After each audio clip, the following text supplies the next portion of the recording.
Tory group on Thanet Council have turned down a request from the MP for Thanet East, Mr Jonathan Aitken, for a private meeting to discuss the row over the business activities of their finance chairman, Councillor Cyril Hoser. Mr Aitken has called for the resignation of Councillor Hoser because of his involvement in a local land deal. But the Tory group say that if it's necessary to discuss the matter, they'd also want the MP for Thanet West, Mr Billy Rhys-Davies, present, and he's understood to be on holiday in Corfu.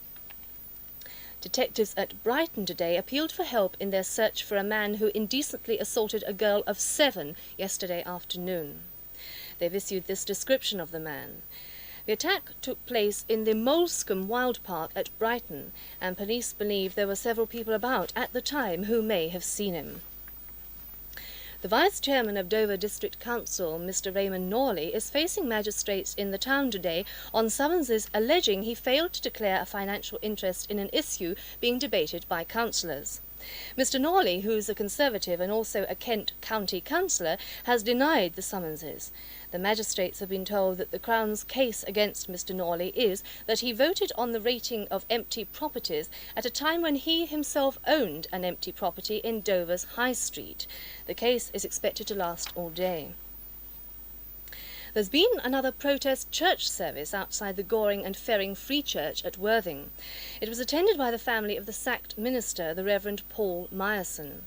On Friday, the owners of the building will apply to the High Court for an order to keep Reverend Myerson and his family completely out of the church in future.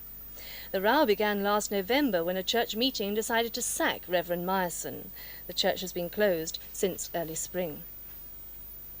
160 journalists and printers working for a series of local newspapers in Berkshire have threatened to go on strike if their firm is taken over by the publishing combine Argus Press Limited. Argus have offered £730,000 for the Reading newspaper company, and the editors of the 3 papers in the group are fighting the takeover bid. 2 petrol attendants at a West Sussex filling station were threatened with a wooden cosh last night by thieves who escaped with more than £200 from the safe. It happened at Cotswold service station in the village of Pease Pottage near Crawley, when 3 men drove up in a dark green Triumph car.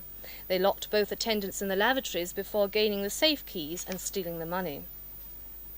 Mr Robert Adley, the MP for Christchurch and Lymington in the New Forest, has formed a study group with local magistrates to look into shoplifting. He said he is concerned about the way some people are arrested for alleged shoplifting offences. It looks as if the woodwork in the 11th century Priory Church at Christchurch in Dorset is in danger of decay. Serious decay has been discovered in the timber ceiling, and there are fears of serious structural problems. A survey by woodwork specialists has been ordered.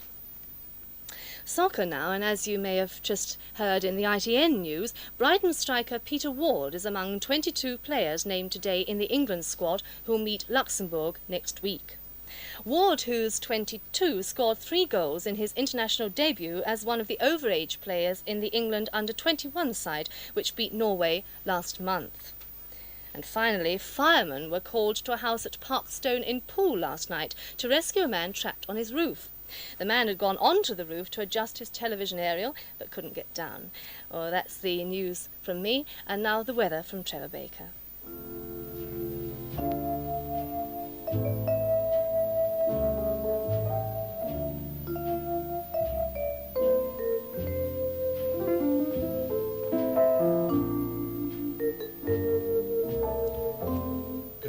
Well, it was a cold night last night with ground frost over much of the area, but things have been warming up this morning, and so far it's been quite a pleasant day.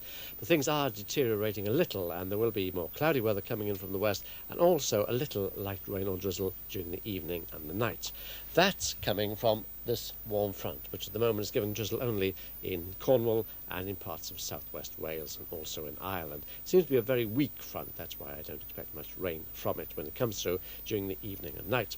For a time then we'll be behind it in what's called the warm sector with quite warm, moist air, and eventually this cold front will come in from the northwest, probably moving through the area during the course of tomorrow and giving more rain than the warm front will. But that is, we're not quite sure of the timing because its movement towards us is rather erratic. This afternoon, then, it'll be rather cloudy over the area, some sunshine at times, especially in the east at first, and temperatures up to about 15 degrees centigrade. But later in the afternoon, some rain or drizzle will spread to western counties, and in the evening and night they'll spread across further into the rest of the region. So most places will have a little rain or drizzle during the night. Temperatures, minimum tonight about 10 degrees centigrade, winds will be southwesterly, light at first, becoming moderate or fresh. And that's all.